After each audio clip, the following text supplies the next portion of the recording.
My name is Dan, and for the last 6 months, I haven't slept.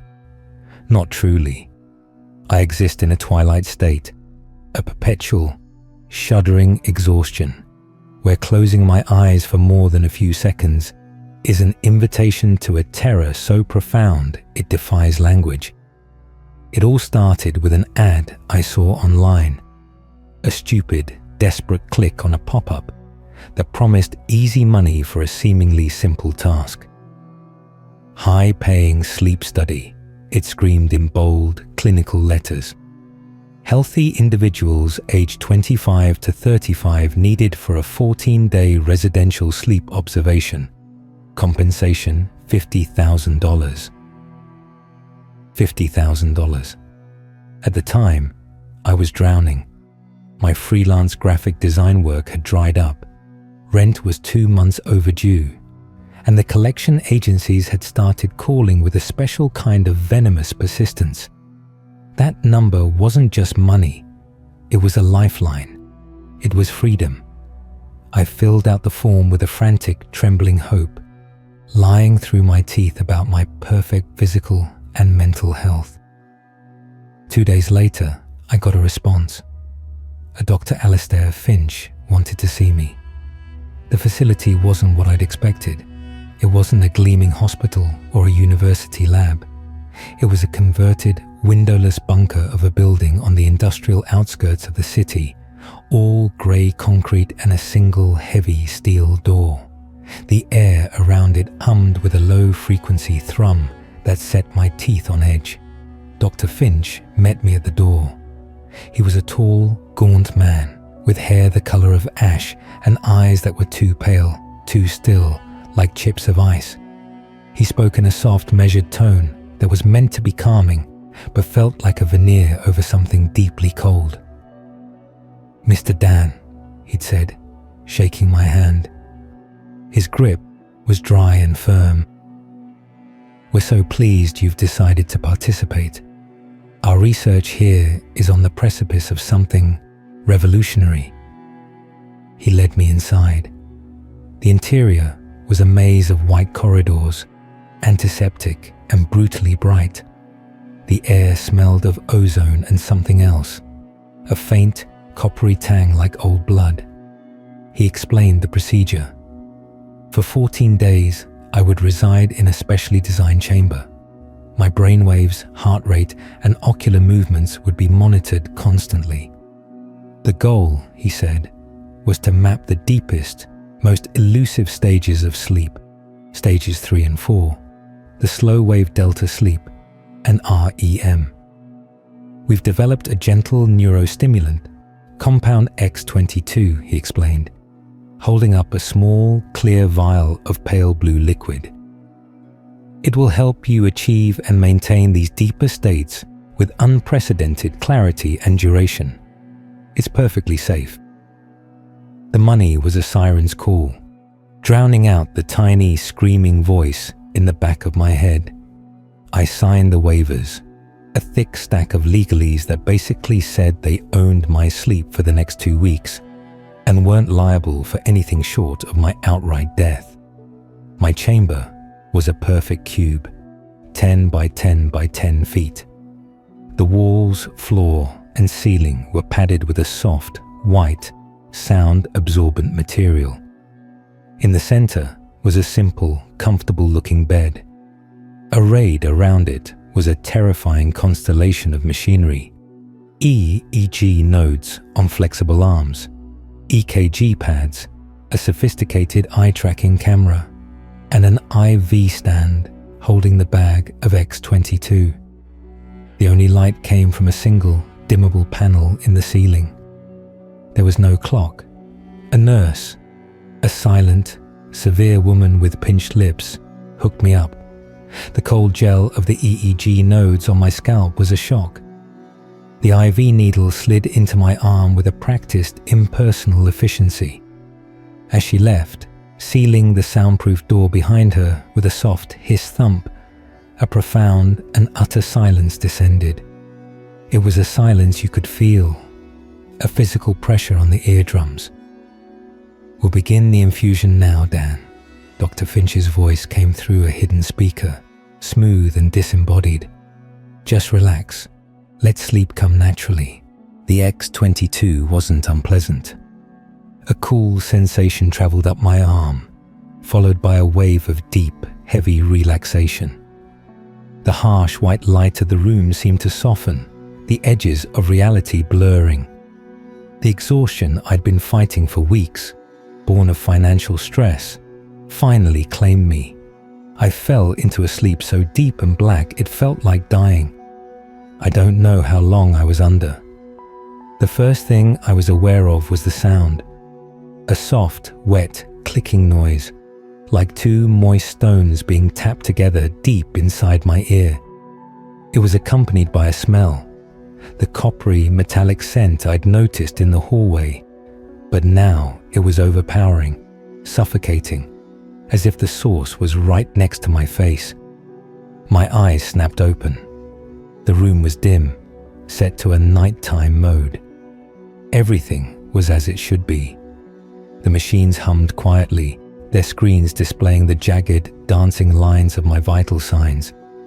But the clicking continued for a few more seconds before fading away, not into the silence, but through it, as if whatever had made the sound had simply stepped through a wall. My heart was hammering against my ribs. "Dr. Finch," I croaked, my throat dry. His voice came back, calm as ever. "Yes, Dan. Is everything all right?" I heard something, a clicking sound, and a smell, like blood." A pause. I could almost hear his clinical, analytical smile. "Fascinating. Auditory and olfactory hallucinations are common in the early stages of deep delta sleep. The brain is purging sensory data. It's a sign the compound is working perfectly. Please, try to go back under." It sounded plausible. It sounded scientific. And I wanted that $50,000. I pushed the fear down, a cold, hard ball in my gut, and closed my eyes. Sleep, when it came, was not peaceful. The next cycle was worse. The X-22 pulled me under with the force of a riptide. This time, the dream was hyper-real. I was standing right in the chamber, but the padding on the walls was stained a dark, ugly yellow, and it was pulsating slowly, like a vast, diseased lung. The clicking was back, but now it was accompanied by a low, guttural whispering. It wasn't in any language I recognized. It was a series of glottal stops, choke syllables, and sibilant hisses that seemed to coil around my thoughts. In the dream, I turned towards the door and saw a figure. It was tall and impossibly thin, a silhouette of stretched skin and sharp angles. It had no face, just a smooth, pale oval where a face should be. It stood perfectly still, but the whispering was coming from it. I tried to scream, but my voice was gone, stolen by the dream. The figure slowly raised one long, spindly finger and pointed not at me, but at the corner of the room behind me. I woke up gasping, drenched in a cold sweat. The room was normal. The pristine white padding was immobile, but the smell of copper was so strong it made my eyes water. "Dr. Finch," I yelled, tearing at the EEG nodes on my head. "Get me out of here. I'm done." "Dan, calm down." His voice was sharper now, a hint of steel beneath the calm. "You're experiencing hypnagogic and hypnopompic hallucinations, vivid dreams upon entering and exiting sleep. This is the very data we need. Your amygdala is hyperactive, processing fear in a raw state. It's uncomfortable, but it is not real. Breaking the contract now would mean forfeiting all compensation." I froze, my hand still clutching the nodes. $50,000. I saw my landlord's smug face, the red final demands on my kitchen table. I took a ragged breath. "It felt so real," I whispered. The brain is a powerful instrument, Dan. It can make the unreal feel more real than a reality itself. Trust the process. We are monitoring you every second. You are perfectly safe." He was so convincing. He used the right words, the scientific terminology that acts as a shield against the primitive, squirming thing in the back of your mind that knows, just knows, when something is terribly wrong. I lay back down. The infusion pump clicked on, and another dose of X22 entered my bloodstream. The pull of the drug was stronger this time, a seductive, heavy warmth that promised oblivion. I fought it, clenching my jaw, focusing on the faint hum of the machinery. But the drug was a tyrant. My eyelids grew heavy, the world softened, and I was dragged back down into the dark. Days bled together. There was no sun, no moon, no way to mark the passage of time except for the cycles of forced sleep and terrified waking. The nurse would come in occasionally to change the IV bag and bring me bland, nutrient-rich food. She never spoke, never met my eyes. I was a specimen in a cage. The dreams evolved. They were no longer confined to the chamber. I would find myself wandering through vast, non-Euclidean landscapes under a bruised purple sky. Black, twisted trees reached up with branches like clutching fingers. I could hear the clicking and the whispering everywhere, a constant, maddening soundtrack to my slumber. The thin man was always there, a silent observer in the distance, his faceless head tilted as if studying me. But the worst part, the part that began to truly unravel me, was the sensation of being touched. In the dreams, I would feel cold, dry fingers tracing patterns on my back. I'd feel something breathing on my neck, a foul, hot breath that smelled of open graves and old metal. I'd wake up with the phantom sensation still on my skin, and sometimes I'd swear I could see faint, shimmering indentations on the white padding of the bed, where a hand or something like a hand might have been. During one of my waking periods, I stared at the ceiling light until spots danced in my vision. I was cracking. I knew it. The line between the dream world and the real one was dissolving.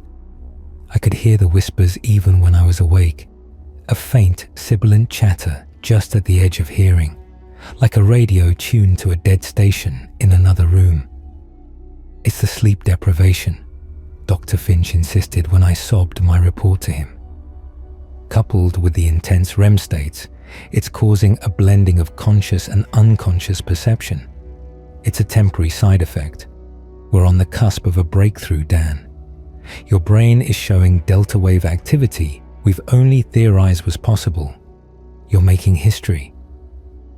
I wasn't making history, I was losing my mind.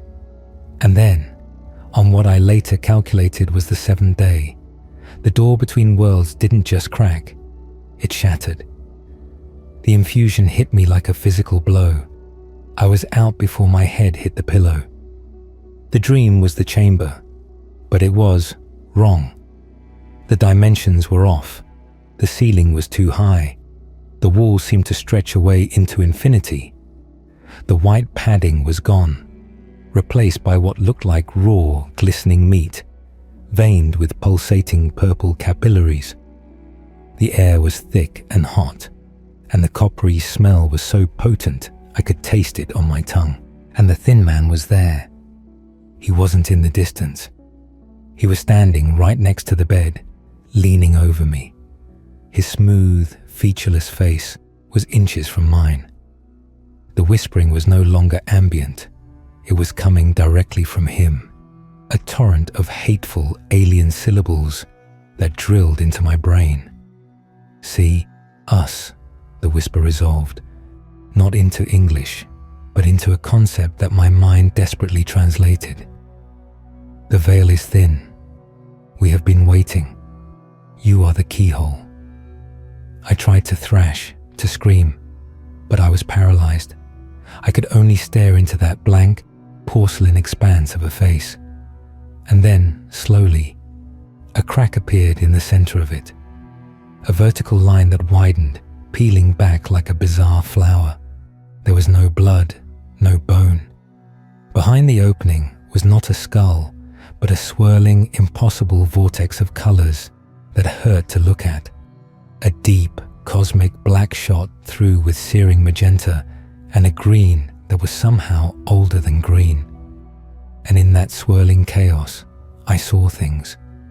Shapes that defied geometry, entities that swam through the non-space, and a vast, cold intelligence that regarded my infinitesimal soul with the apathy of a god.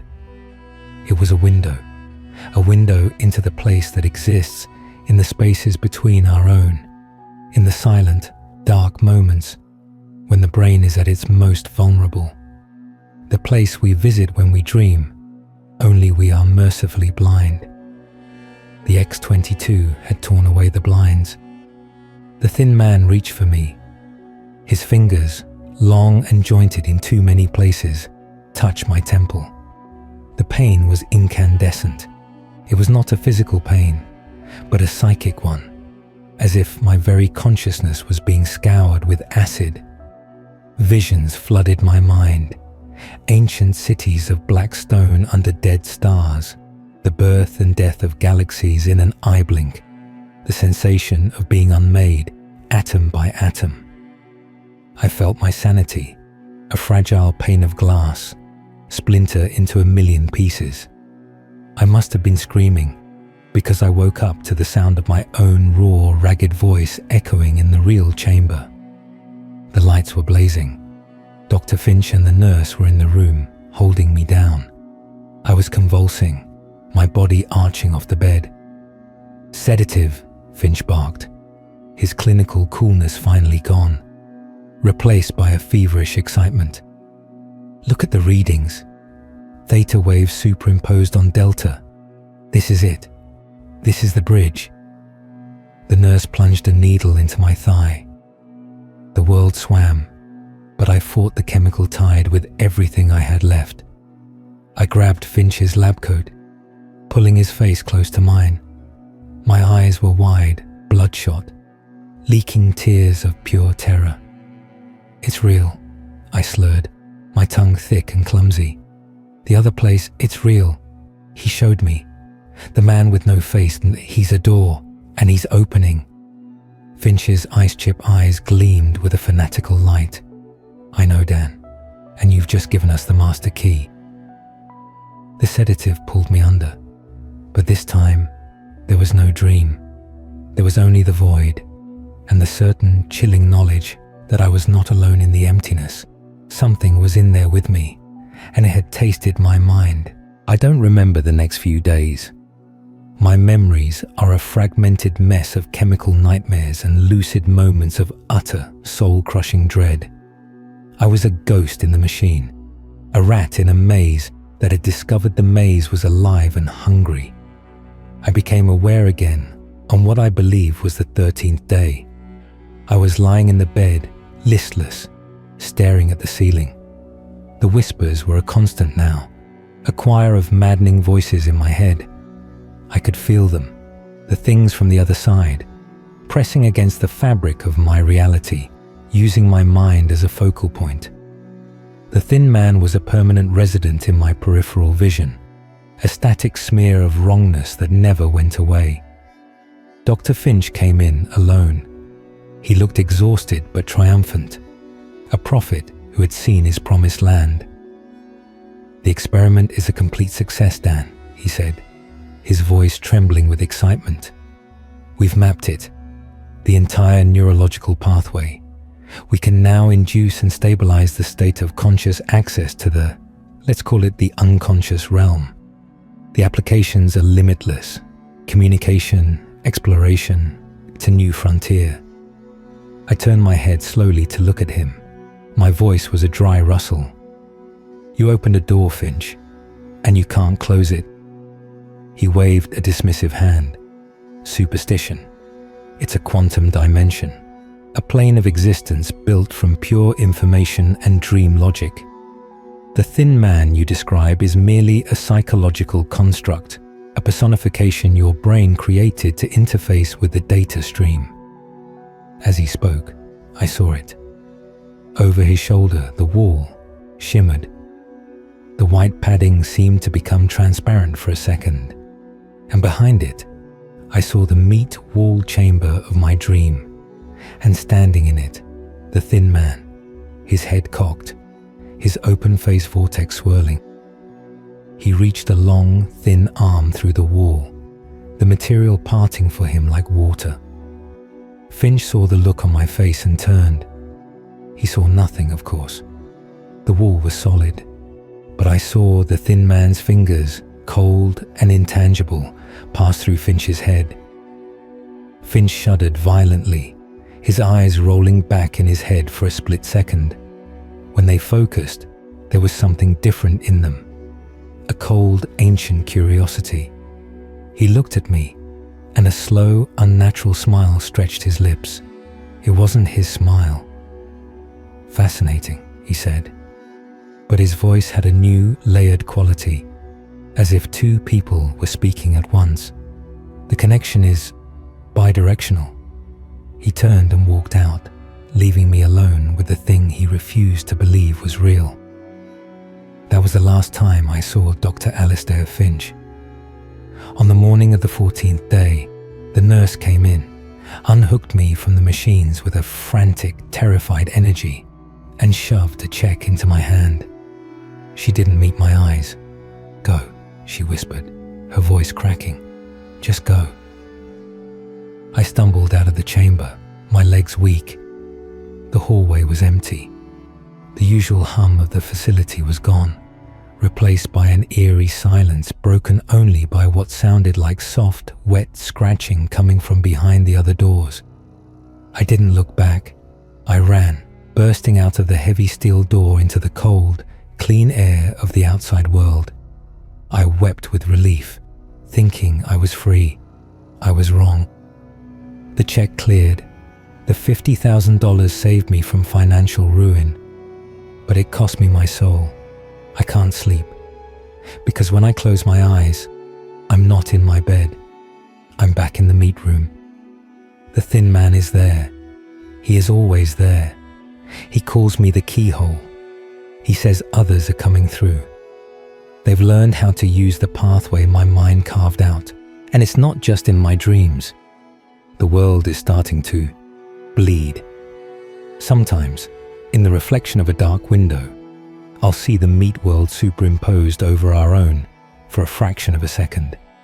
Sometimes, walking down a crowded street, I'll see a person with that same cold, ancient look in their eyes that Finch had at the end.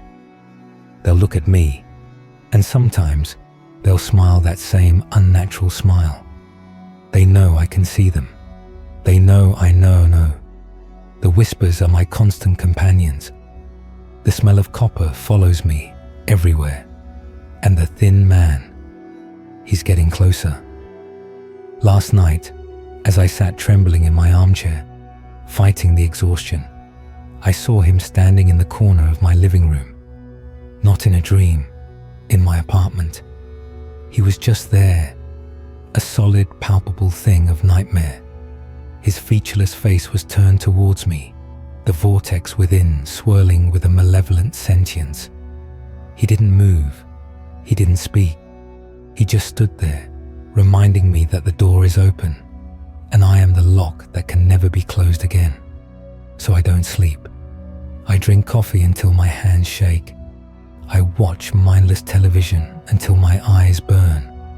I write this down as a warning, but I know it's too late for me. The experiment isn't over. It's just entered a new phase, and I am its first and most terrified subject. If you see an ad for a sleep study, run. If you hear a soft, wet clicking in the dead of night, pray it's just the pipes. And if you ever, in the haze between waking and sleep, see a tall, thin man with no face, don't look at him. He might look back, and he might decide you'd make a good keyhole too. because the worst monsters aren't under your bed. They are on the other side of a door in your mind that was never, ever meant to be opened. And thanks to Dr. Finch and his compound, that door is now swinging wide.